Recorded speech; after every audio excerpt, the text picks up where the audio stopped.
दिन में कम से कम एक बार ये सवाल पूछ ही लेता है कोई ना कोई बच्चा कि क्या एक साल में आईआईटी में मेरा सिलेक्शन हो सकता है, क्या जेई एक साल के अंदर करना पॉसिबल है।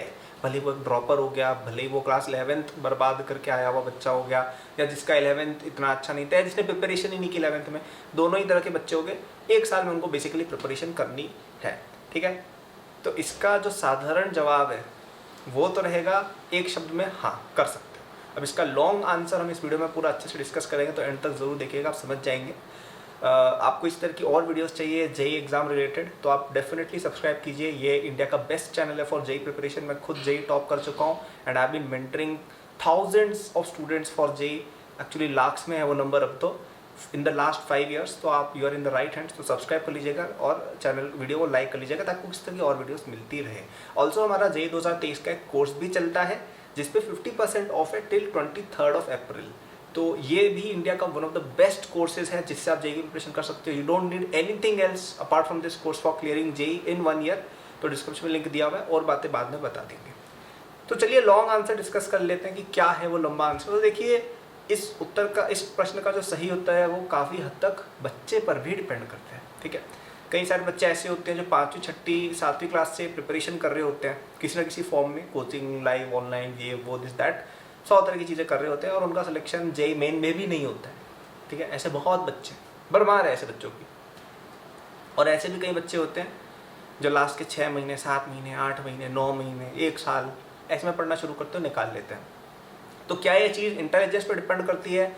कुछ हद तक हाँ, बिल्कुल डिपेंड करती है कुछ हद तक, लेकिन इतना भी ज़्यादा नहीं जितना लोग सोचते हैं। देखो जेई डिफिकल्ट एग्जाम है, आई अंडरस्टैंड दैट, लेकिन वो इतना भी डिफिकल्ट या इतना भी आउट ऑफ रीच एग्जाम नहीं है कि आपको कोई जीनियस होना पड़ेगा करने के लिए। ऐसे कुछ एग्जाम्स हैं जैसे फॉर एग्जाम्पल आपको मैथ्स ओलंपियाड करना है या ये सब चीज़ें करनी है, उसमें आपको बहुत इंटेलिजेंट होना पड़ेगा। लेकिन यहाँ पे आई डोंट थिंक जेई के अंदर आपको कोई जीनियस होने की जरूरत है। It's something everyone can do, ठीक है। तो टैलेंट वाली बात नहीं है।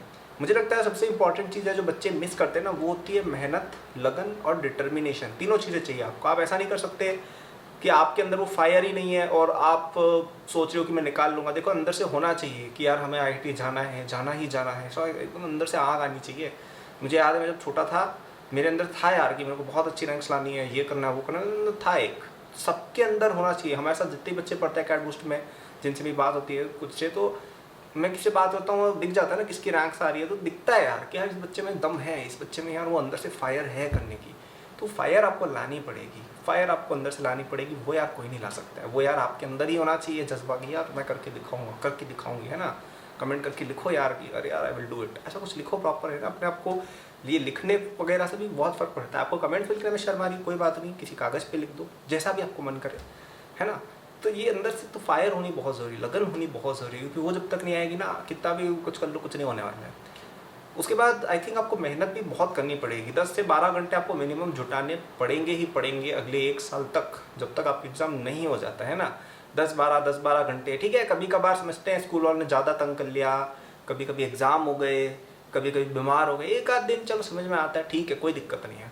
लेकिन एटलीस्ट क्या आप हफ्ते में 7 दिन होते हैं, क्या आप 5-6 दिन पढ़ रहे हो 10-12 घंटे 10-12 घंटे 10-12 घंटे, और जो 1-2 दिन रह गए उसमें भी 5-6 तो करना ही है। ब्रेक एक भी दिन नहीं लेना है। किसी दिन हो सकता है कम पढ़ाई हो जाए, बट करनी रोज़ है।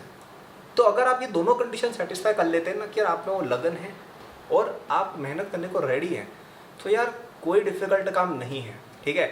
मैं आगे और इस पर वीडियोस बना दूंगा स्ट्रेटजी वगैरह की, मैंने पहले भी बना रखी है बहुत से, आप सर्च कर सकते हैं या मैं ट्राई करता हूँ, ऑलमोस्ट हर महीने ट्राई करता हूँ कि नई स्ट्रेटजी वीडियोस डालूं ताकि बच्चे के ट्रैक पर रहें। तो मैं और डाल दूंगा, लेकिन मेन जो स्ट्रेटजी है ना, सबसे नंबर 1 स्ट्रेटजी अगर कोई है जो सबसे इम्पॉर्टेंट है, वो यही है कि आपके अंदर लगन और आपके अंदर वो कर्मठता होनी चाहिए कि यार हम काम करेंगे और करने को रेडी हैं।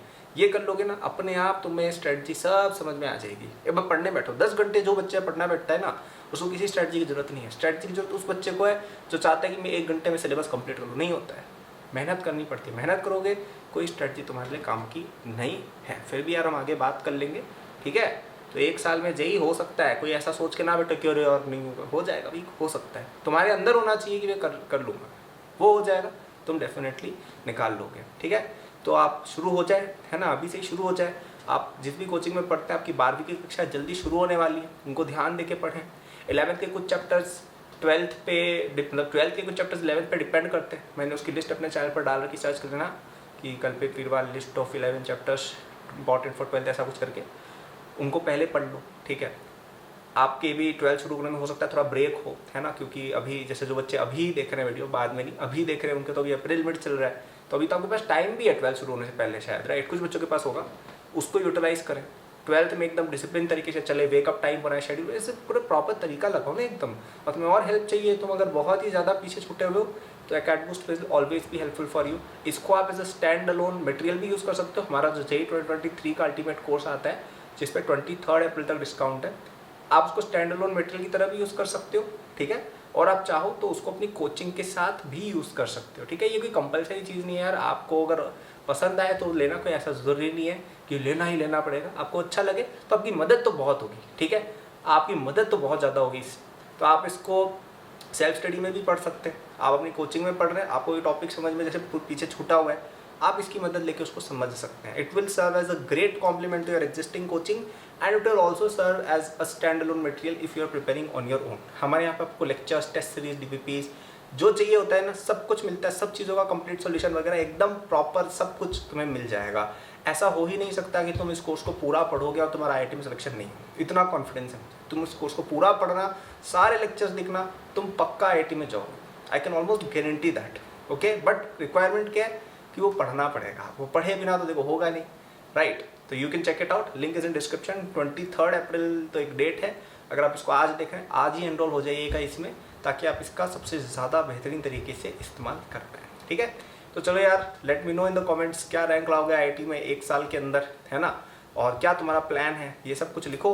और यहाँ लिखने में शर्म आ रही है, कोई बात नहीं यार, अपनी डायरी में लिख दो, लेकिन लिखो एकदम प्रॉपर। क्या डॉक्यूमेंटेशन रहती है ना हर चीज़ की, तो सही रहता है, थोड़ा सिस्टमैटिक प्रिपरेशन चलता है, ठीक है।